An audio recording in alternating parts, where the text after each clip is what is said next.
Okay so नमस्ते दोस्तों, स्वागत है आपका मिस्टर टेक स्काई चैनल में। और आज इस वीडियो में हम कंपेयर करने वाले हैं Realme GT6 versus Vivo iQOO Neo 9 Pro।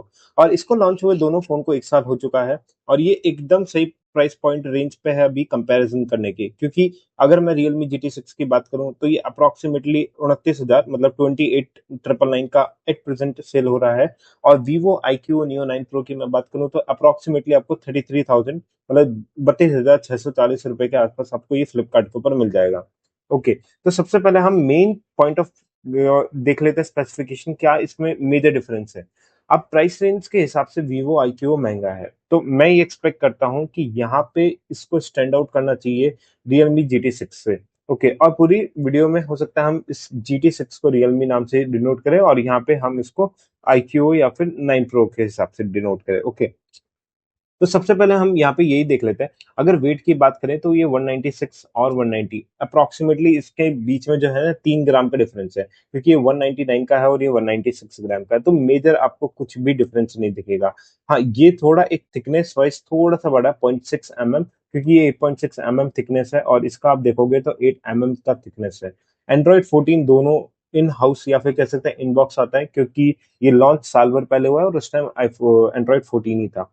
और 3 मेजर अपडेट्स ये प्रोवाइड करता है और फन टच ओएस जो प्रॉमिस करता है वो यहाँ पे देता है, और वो भी 3 से 4 ही देते हैं कि वो 3 साल का जो अपना मेजर देंगे और बाकी का सिक्योरिटी अपडेट देते हैं। ओके, और बाकी जो यहाँ पे बात कर रहे हैं हम 128 GB, तो ये वेरिएंट्स है। यहाँ पे भी आप देख सकते हैं 8 और 12 GB के अंदर ये वेरिएंट्स मिलता है और ये 8 और 16 के बीच में आपको वेरिएंट्स देखने को मिलेंगे। और ये रीजन बाय स्पेसिफिक चेंज होता रहता है। ओके, तो हो सकता है आपको कोई और रीजन के अंदर ये सिर्फ 16 मिले, हो सकता है किसी रीजन में आपको 8 और 16 मिले, लेकिन यहाँ पे iQOO Neo 9 Pro जो है उसके अंदर 8 और 12 ही मिलेंगे, फिर आप चाहे ग्लोबली देख लो या फिर इंडियन रीजन के अंदर देख लो।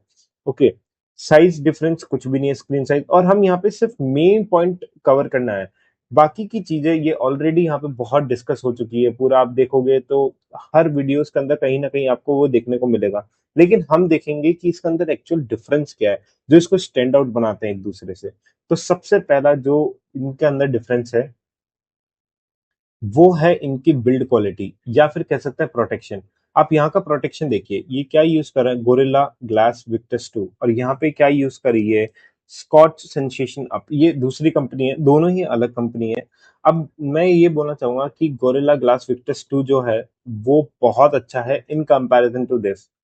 अगर जो यहाँ पे टेक्नोलॉजी यूज करी है इन्होंने और जो विक्टस 2 है, विक्टस 2 को अगर मैं आपको इसके रेजिस्टेंस बोलूं तो एक सर्टेन हाइट से आप गिरा दो या फिर स्क्रैच, क्योंकि आप सैमसंग के फोन्स देखना, सैमसंग के फोन कहीं ना कहीं एक अपने आप में जाना जाता है उसकी बिल्ड क्वालिटी के लिए, क्योंकि वो गोरिल्ला ग्लास यूज करते हैं। उनके मेजर जो फोन्स होंगे वहां पे आपको गोरिल्ला ग्लास मिलेंगे। इसके लिए सैमसंग के मोबाइल में स्क्रैच और इसकी प्रॉब्लम बहुत कम देखने को मिलती है। और यही अगर आप इसकी बात करेंगे तो यहाँ पे आपको हो सकता है कि in comparison to Gorilla Glass Victus 2 ये आपको लाइट वेट मिलेगा। एज एन क्वालिटी के अंदर ये बहुत एक स्ट्रॉन्ग मटेरियल है और ये मीडियम सेक्शन पे रखेंगे। अगर हम लो मीडियम हाई पे बोलेंगे तो ये हाई और ये लो, तो ये इसमें मेजर डिफरेंस है।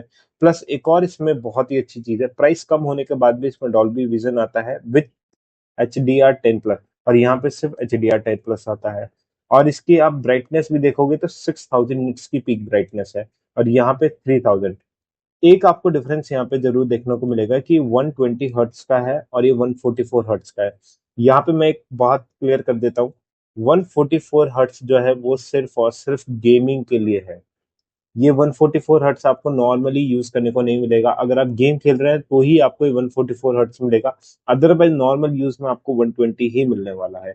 आपको बिल्कुल भी डिफरेंस नहीं देखने को मिलेगा, क्योंकि वो ही सेम टाइप यूज कर रहे हैं, LTPO एमोलेड ये भी वही यूज कर रहे हैं। बस ये 144 के लिए आपको ये गेमिंग के अंदर आपको देखने को मिलेगा। सेकंड के मैं बात करूं तो चिपसेट्स, देखो चिपसेट एक मैं ये मान सकता हूँ कि हो सकता है ये जून में लॉन्च करा है इस वजह से, लेकिन यहाँ पे चिपसेट जो है ये Gen 2 यूज कर रहे हैं। दोनों चिपसेट सेम है, स्नैपड्रैगन के ये, लेकिन ये Gen 3 यूज कर रहे हैं। तो Gen 3 मैं बोलूंगा एक प्लस पॉइंट है। अगर आप 2025 में भी इसको लेने का सोच रहे हैं कोई फोन के अंदर, तो आप अगर चिपसेट के हिसाब से जाओगे तो इसको चूज करिए।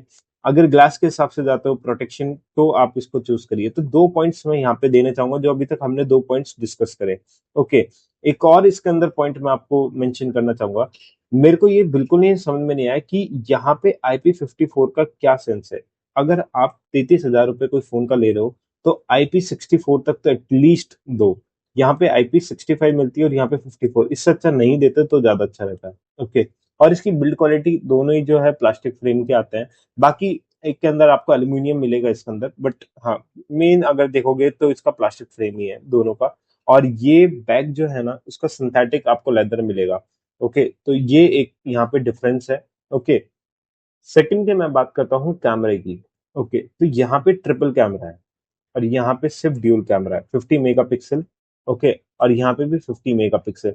और दोनों जो कैमरा है वो सोनी का ही यूज करते हैं। ओके, ये भी आपको यहाँ पे देखने को मिल जाएगा कि हो सकता है आपको कहीं देखने को मिले कि इसका कैमरा बहुत अच्छा है 9 प्रो का, लेकिन ऐसा नहीं है। अगर आप रियलमी का फोन देखोगे, इस पर्टिकुलर कैमरा की सैंपल इमेजेस, तो ये कैमरा जो है वो लाइट फोटोज बहुत अच्छी निकालता है, जो ये कैमरा टेक्नोलॉजी यहाँ पे यूज करी है। और सेम अदर हैंड पे आप इसको देखोगे तो ये बैलेंस्ड है। यहाँ पे दिन में और रात में सेम आपको बहुत ज्यादा डिफरेंस देखने को नहीं मिलेगा। तो ये यहाँ पे एक चीज है। प्राइमरी कैमरा यहाँ पे 32 मेगापिक्सल का है और यहाँ पे कितना दिया है, सिर्फ 16 megapixel. Like I was so and I was not actually convinced कि आप प्राइस रेंज एट प्रेजेंट 2025 में या तो इससे कम करो या फिर एटलीस्ट इससे मैच करो। अभी भी इससे अगर महंगा है तो जस्टिफाई नहीं कर पा रहा है, कहीं पे भी जस्टिफाई नहीं हो पा रहा। और एक सबसे बड़ी चीज, वाईफाई टेक्नोलॉजी हुआ, ये सब कुछ सेम है। यहाँ पे 5.4 वो हम मानते हैं कि जून में रिलीज हुआ है, तो 5.4 5.3 इतना यहाँ पे कुछ डिफरेंस नहीं है। लेकिन एक चीज जो है वो मेरे को बहुत डिसअपॉइंटिंग लगता है कि जब भी ये इंडियन वर्जन में या फिर इंडिया रीजन में या फिर एशिया रीजन के अंदर मैं कहूंगा, तो वो NFC एनेबल हटा देते हैं। ग्लोबल मार्केट में आप देखोगे तो इस फोन में NFC एनेबल है, लेकिन इंडियन मार्केट में 9 प्रो के लिए नहीं है, Vivo 9 Pro। ओके, और दूसरी मैं बात करूँ, यहाँ पे रियलमी के अंदर दिया है NFC एनेबल। NFC बेसिकली आप जो पेमेंट करते हो तो NFC एनेबल है। ओके, बाकी दोनों USB 2.0 है और दोनों का ही 120 हर्ट्स का वायरलेस चार्जिंग, लाइक 120 वॉट्स का वायरलेस चार्जिंग है। तो मेजर कुछ भी यहाँ पे डिफरेंस नहीं है। और अंतुतु स्कोर में भी इतना मेजर डिफरेंस नहीं आएगा। बस हाँ, यहाँ पे जो मेजर डिफरेंस आएगा वो सिर्फ लॉन्ग टर्म यूजेस पे आपको देखने को मिलेगा, क्योंकि एक आप कह सकते हैं Gen 3 यूज करा है, तो पावर एफिशिएंसी है, AI प्रोसेसर्स तो या फिर AI ML जो होता है ना, वो बहुत अच्छी तरह यहाँ पे एग्जीक्यूट कर सकता है। क्लॉक स्पीड थोड़ा सा एक यहाँ पे आपको डिफरेंस देखने को मिलेगा, तो आप देख भी सकते हैं यहाँ पे ये क्लॉक जो यहाँ पे है। बेसिकली क्लॉक डिफरेंस क्या करता है, जब आप गेमिंग खेल रहे हो या फिर एवरीडे टास्क कर रहे हो, तो वो कितनी अच्छी तरह या फिर कितनी पावर एफिशिएंसी कर रहा है। आप पुराना प्रोसेसर यूज करोगे तो वो हीट इश्यूज देगा, प्लस वो पावर कंजप्शन ज्यादा करेगा, लेकिन यहाँ पे ऐसा नहीं है। ओके, तो मैं ये कह सकता हूँ, और ये मैं आपका भी पॉइंट ऑफ व्यू देना चाहता हूँ, कि अभी तक जितना हमने पॉइंट डिस्कस करा वो I think more than sufficient है। और इससे ज्यादा इसको खींचने की कोई बात है भी नहीं यहाँ पे इस फोन के अंदर। तो आपको क्या लगता है कि अगर आपको 2025 में इन दो फोन में से कोई फोन लेना, तो आप कौन सा पिक करेंगे? तो कमेंट सेक्शन में मेरे को जरूर बताइएगा, और ऐसे ही और डिटेल वीडियोस के लिए चैनल को सब्सक्राइब करिए, वीडियो को लाइक करिए। And thank you for watching mister Tech Sky. Will see you on